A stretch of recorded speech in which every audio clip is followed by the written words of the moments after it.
Okay, let's unpack this. You shared a really fascinating analysis looking at the recent Israel-Iran escalation. Yeah, it pulls together quite a few sources: CNN, Axios, Financial Times, others.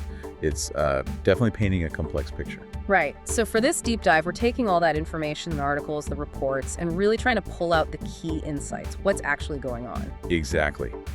The mission, if you like, is to cut through some of the noise, give you a clearer picture of what these sources are saying is happening.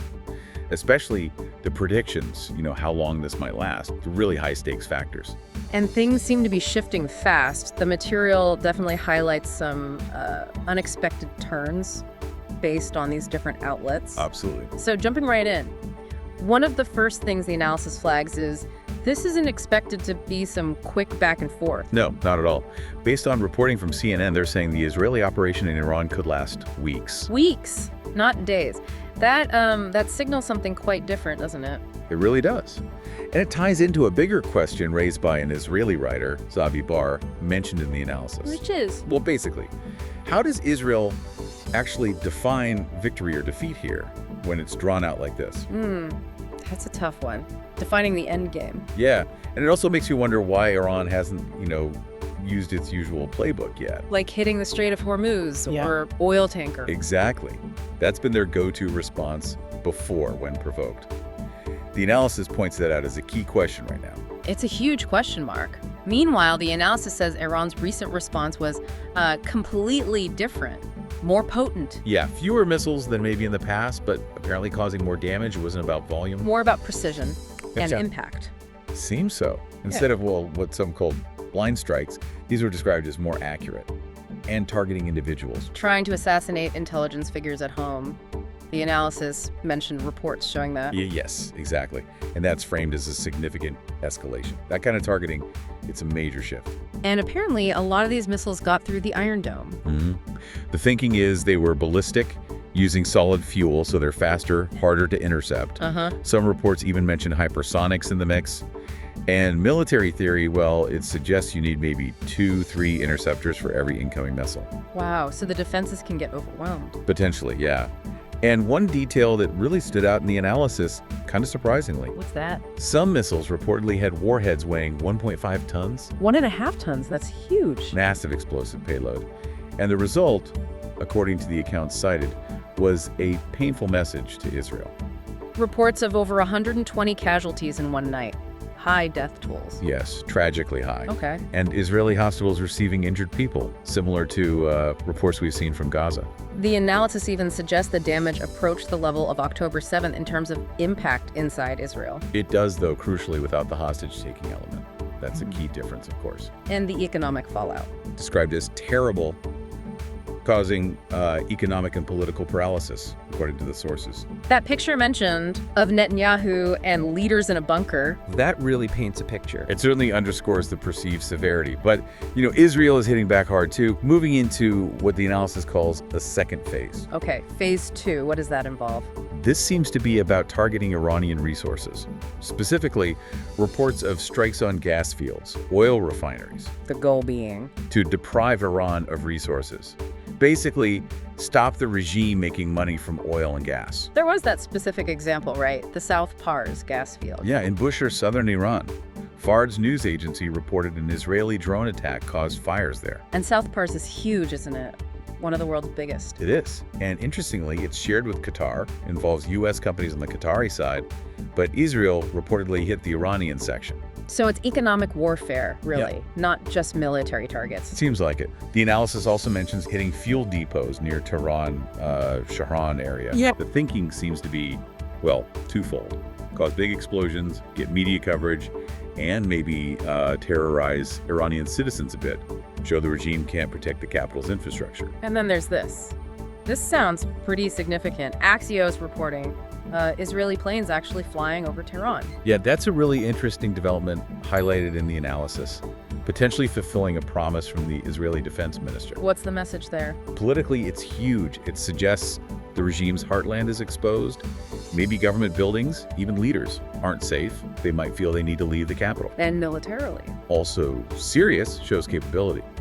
Though the analysis does add the caveat that Iran can, move air defenses to Tehran relatively easily. It might not be a permanent advantage. Okay, so despite these Israeli actions, the analysis points to U.S. and Israeli media actually calling the campaign a failure so far. Yes, that assessment is reported, which naturally leads to the question, why? Right. What were the goals? According to the analysis, the main goals of this Operation Rising Lion, as was reportedly called, were about destroying Iran's underground nuclear and missile programs before any regime change. Underground being the key word there. Exactly. The analysis mentions descriptions, maybe even videos, showing Iranian leaders in these huge, deep tunnels storing missiles. You can imagine how hard those are to hit. And the analysis says Israel. They just don't have the bombs for that, the bunker busters needed. That's what's stated, yeah. That they lack the specific munitions to reach those deep facilities. And that reported failure, is that why Axios says Israel asked the U.S. to join the war just 48 hours in? That's the connection made in the analysis, yes. That this perceived lack of success prompted the request, which the U.S., even Trump, were reportedly considering. But then you have the Financial Times saying, what? U.S. participation is impossible. Right, a direct contradiction there. The FT view suggests Trump wouldn't go for it, given his stance on ending wars, not starting them. And Steve Bannon has mentioned, backing that up, America first. Yeah, Bannon cited, arguing U.S. and Israeli interests aren't always identical. Trump's own actions seem to fit that narrative too, right? Announcing the U.S. wasn't involved in the recent strikes. And U.S. Defense Secretary Pete Hegseth, quoted from Fox News in the analysis, also seemed to prefer dialogue. Though he did say U.S. forces would defend themselves if attacked. Of course, ready to defend bases or troops, but the overall preference leaned towards hoping Iran returns to negotiations. So this U.S. position dialogue preferred, not jumping in the analysis, calls that a big loss for Netanyahu. That's how it's framed, Yeah. that he's kind of left stuck, bearing the cost alone, while Tel Aviv reportedly gets hit daily and Iran keeps escalating. So if he's stuck, objectives unmet, U.S. holding back, what does he do? The analysis suggests he has to challenge people. Yeah, challenge the Arabs, the world, maybe even Donald Trump himself. That's the phrasing used. And a key goal for him, according to this analysis, is stopping Iran going back to talks with the U.S. Exactly. That's presented as potentially Israel's biggest defeat, because it could mean sanctions relief, letting Iran recover. So to prevent that, he needs to provoke Iran, hit painful targets to make them act recklessly. That seems to be the suggested strategy, yeah.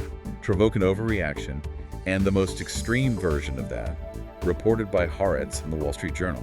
This is the part about the supreme leader. Yes. The idea that Israel wants to assassinate him, to get the supreme leader's head, as the analysis puts it, citing those reports. Wow. And the prediction is, if that happens, Iran will act recklessly. That's the direct prediction made in the analysis, yes. And it identifies two main reckless actions Iran might take. Okay, what are they? 1.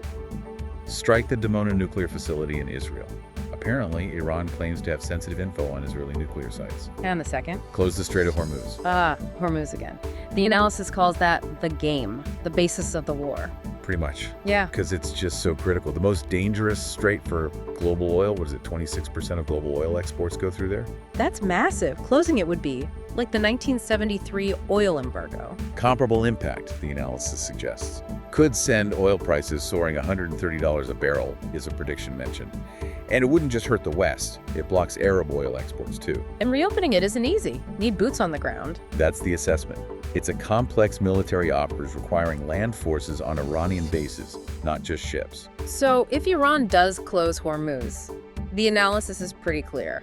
The U.S. gets involved. Yes, it states the U.S. will enter the war with determination. It even mentions the nuclear option possibility, though adds an opinion that maybe U.S. conventional power is enough. And the Wall Street Journal reporting the U.S. Air Force is already on high alert. That detail is included. Seems like preparations are being made for that contingency. But is Iran actually ready for that, taking on the U.S. and Israel right now? The analysis argues no, that Iran is completely unprepared for that simultaneous fight at this specific moment. Their situation is seen as very different than even just 48 hours before. And we're already seeing warnings about Hormuz, that British maritime security firm Artery. Yeah, cited as already warning ships against crossing, suggesting alternative routes. They're monitoring closely, noting previous Iranian responses were sort of absorbed, but this would be different. Okay, shifting slightly, what about negotiations? Trump thinks they're easier now. That's his view cited in the analysis, yes. nuclear talks being easier. Why? Well, the analysis connects it partly to the reported assassinations of IRGC leaders, like Bakiri and Hajizadeh. The ones who opposed the original deal. Reportedly, yes. So with them gone, and maybe the supreme leader feeling more pressure or isolated, the argument is negotiating might become, well, simpler for Iran. But, as we just said, Israel doesn't want that. Right. According to the analysis, preventing that return to talks is a key Israeli objective now. They don't want it to look like their military actions achieve nothing, or worse, pushed Iran back to a deal favorable to them. So putting all these pieces together from the analysis, where does that leave things? Well, the overall assessment presented is that Israel is still seen as having failed in its core initial objectives. Because Iran can still launch missiles and the supreme leader is still alive? Essentially, yes.